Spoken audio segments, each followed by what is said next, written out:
ప్రభు మన నుండి సమర్పణ కోరుతా ఉన్నాడు. ఒక దైవజనుడు సువార్త పరిచర్య నిమిత్తం గోవాకి వెళ్ళాడంట. గోవాకి వెళ్ళి సువార్త పరిచర్య జరిగించి సాయంకాలం అలా రోడ్ ఎక్కాడు. అక్కడ ఏదన్నా తినాలనిపించింది. ఆ ఎదురుగా ఉన్నటువంటి ఒక చిన్న నెట్టే బండి దగ్గర చేపలు వేయిస్తూ ఉన్నారు, చేపలు అమ్ముతూ ఉన్నారు. అక్కడికి వెళ్ళాడు చేప తిందామని. వెళ్ళి చూసేసరికి భర్త చక్కగా వేయిస్తూ ఉన్నాడు, భార్య ప్లేట్లలో పెట్టిస్తుంది, పిల్లలిద్దరూ అక్కడ ప్లేట్లు కడుగుతూ ఉన్నారు. చూసి అక్కడికి వెళ్ళి ఒక ఫిష్ ఆర్డర్ చేశాడు. చేసి చూసేసరికి ఆ బండి మీద వాక్యం ఉంది. ఈ దైవజనుడికి చాలా సంతోషం అనిపించింది. అరే మీరు క్రైస్తవులా అన్నాడు. అవునండి క్రైస్తవం. ఓ ప్రైజ్ ద లార్డ్ అన్నాడు. వాళ్ళు ప్రైజ్ ద లార్డ్ అన్నారు. తింటూ ఎందుకు ఊరుకోవాలి అని, అసలు మీరు ఎట్లా రక్షించబడ్డారండి అన్నాడు ఆ బండి యజమానునికి. అప్పుడు ఆయన చెప్తా ఉన్నాడు, సార్ అక్కడ 5 స్టార్ హోటల్ కనబడుతుందా? అవును, చాలా ఫేమస్ అది. దానికి యజమానుని నేను, దాని ఓనర్ని నేను. అవునా, మరి అటువంటి స్థితిలో ఈ రోడ్డు పక్కకి బండి పెట్టుకొని వస్తున్నారేంటి? బండి పెట్టుకొని చేపల్ని వేయించడం ఏంటి? ఆ ఓనర్వి ఎలా ఇట్లా అయిపోయావు? అప్పుడు ఆయన చెప్పడం మొదలుపెట్టాడు, చాలా జాగ్రత్తగా వినండి. అప్పటికి మేము ఇంకా రక్షించబడేలా 5 స్టార్ హోటల్ని నడిపిస్తున్నాం. మా హోటల్లో క్యాబరే డాన్సర్ ఉండేది, క్యాబరే డాన్సింగ్ ఉండేది. సాయంకాలం పూట క్యాబరే డాన్స్. నా హోటల్ పచ్చగా నడుస్తుంది, 3 పువ్వులు 6 కాయలాగా. అంతేకాదు నా హోటల్లో త్రాగుడికి చాలా ఫేమస్, బాటిళ్ళ మీద బాటిల్ అమ్ముడుపోయి. అవునా, మరి అటువంటిది మీరు ఇలా రోడ్డు పక్కకి వచ్చారు ఇట్లా? అలా కొనసాగుతున్నటువంటి సమయంలో ఒకరోజు యేసయ్య సువార్త మా దగ్గరకు వచ్చింది. నేను మా కుటుంబం అంతా యేసుక్రీస్తు ప్రభుని అంగీకరించాం. అవునా, మళ్ళీ ఏమైంది అని చేప తినడం పక్కకు పెట్టి చాలా జాగ్రత్తగా తినడం మొదలుపెట్టాడు. అప్పుడు ఆయన అన్నాడు, మేము ప్రభువుని నమ్మి బాప్తిస్మం తీసుకొని సంఘానికి వెళ్ళి అలా కొనసాగుతున్నాం. ఆ టైంలో ఒకరోజు నేను ప్రార్థనలో గడుపుతున్నాను. ప్రభు అన్నాడు, నువ్వు నా చిత్తాన్ని చేస్తావా అన్నాడు.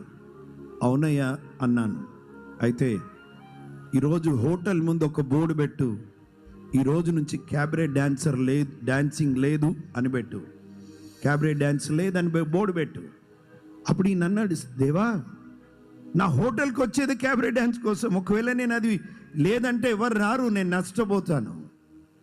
నేను ముందే అడిగాను, నా చిత్తం చేస్తావా అని. సరే ప్రభువా అని వెళ్ళాడు. పన్నోళ్ళని పిలిచాడు, అరే ఒక బోర్డు మీద ఈ రోజు నుంచి ఈ హోటల్లో క్యాబరే డాన్స్ ఉండదు అని బోర్డు పెట్టే అన్నాడు. పన్నోళ్ళు అన్నారు, సార్ వచ్చేదే దాని కొరకు, నువ్వు వద్దంటే ఎలా? పెట్టండి అయ్యా, దేవుడు చెప్పాడు. ఏంటో ఏమో ఈ దేవుడు పిచ్చి పట్టుకుంది మా ఓనర్ గారికి అనుకొని బోర్డు పెట్టేశారు. కొన్ని రోజులైంది, మళ్ళీ ప్రార్థనలో గడుపుతూ ఉంటే ప్రభు అన్నాడు, నా చిత్తాన్ని చేస్తావా? అవునయ్య, ఆల్రెడీ బోర్డు పెట్టాను కదా, ఇంకో బోర్డు పెట్టి ఈరోజు. ఏం బోర్డో తెలుసా?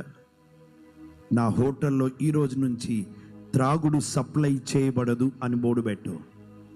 అదేంటి ప్రభువా, ఇప్పటికే సగం బిజినెస్ పోయింది, ఈ బాటిళ్ళు కూడా ఇక్కడ ఇవ్వబడవు అంటే పూర్తిగా నష్టపోతాను. నేను ముందే అడిగాను, నా చిత్తాన్ని చేస్తావా అని. మళ్ళీ పిలిచాడు పనులు, రే ఇంకో బోర్డు. ఇంకేం బోర్డు సార్? పెట్టండ్రా, ఈ రోజు నుంచి త్రాగుడు లేదు మన హోటల్లో, వైన్ సప్లై చేయమని బోర్డు పెట్టు. సార్ నీకేదో పిచ్చి పట్టింది, దేవుడి పిచ్చి, నీకు అర్థం కాదులేరా. బోర్డు పెట్టారు. ప్రియులారా, హోటల్ బిజినెస్ అంతా కుప్ప కూలిపోయింది. పనోళ్ళు అన్నారు, సార్ మీ దగ్గర ఉంటే మా జీవితాలకు ఇక లేదు, లాభం లేదు, మేము కూడా వెళ్ళిపోతున్నామని అందరూ వెళ్ళిపోయారు. హోటల్ పూర్తిగా దివాలా తీసింది. చివరికి అన్నారు, సార్ ఆ బాటళ్ళు వద్దన్నావు కదా, ఆ బాటలన్నీ మేము ఎవరికైనా అమ్మేస్తే కొంతనన్నా డబ్బు వస్తుంది కదా. మరి లేదురా, వేరే వాళ్ళకి అమ్మడానికి వీల్లేదు, ఆ బాటలన్నీ పగలగొట్టండి. పిచ్చా సార్ మీకు? లక్షల రూపాయల సరుకును పగలగొట్టమంటున్నాం, ఇంత పిచ్చి తగదు సార్ అని అన్నారు. చెప్పింది చెప్పినట్టు చేయండి అన్నారు. ప్రియులారా, బాటిల్ అన్ని పగలగొడితే వాగులాగా పారింది. ఆ బాటిల్ వేరే వాళ్ళకి ఇస్తే వాళ్ళు పాడైపోతారు కదా, అన్ని పగలగొట్టేశారు. చివరికి హోటల్ దివాలా తీసింది.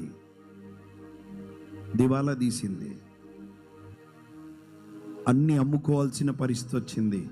ఇల్లు అమ్ముకోవాల్సి వచ్చింది ఈఎంఐల కొరకు. హోటల్ అమ్ముకున్నాడు, కార్లు అమ్మేసుకున్నారు. చివరికి వినండి, దేవుని చిత్తం చేయడానికి రోడ్డు పక్కన నెట్టుడు బండి తీసుకొని భర్త చేపలు వేయిస్తూ ఉన్నాడు. భార్య ప్లేట్లో పెట్టిస్తుంది, పిల్లలు కడుగుతున్నారు. ఆ మాట వింటూనే సేవకుడు ఏడవడం మొదలుపెట్టాడంట. ఆయన అన్నాడంట, సార్ నాకు ఒక ప్రశ్న, ఇవన్నీ దేవుడు చెబుతున్నప్పుడు మీకేం బాధ అనిపించలేదా? ఎక్కడైనా ఫీల్ అయ్యారా మీరు? అయ్యానండి. ఒక్క దగ్గర. ఎక్కడ?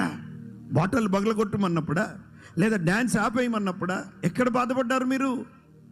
అప్పుడు ఆయన అన్నాడంట, నేను బాధపడింది అక్కడ కాదు, ఈ సువార్త మా దగ్గరికి ఇంకా కొన్ని సంవత్సరాల ముందు ఎందుకు రాలేదు అని బాధపడ్డాం మేము.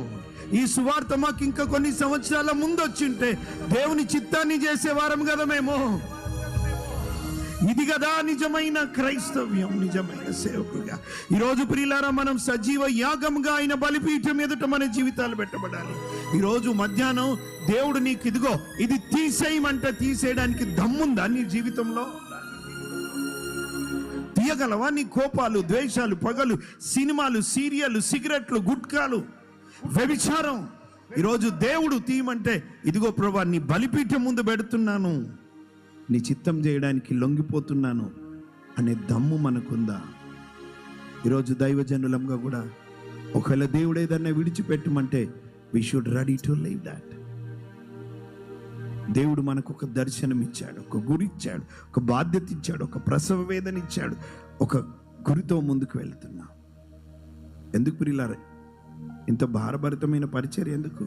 ఒక గురి, ఒక బాధ్యత. దైవజనుడి ప్రసవ వేదన.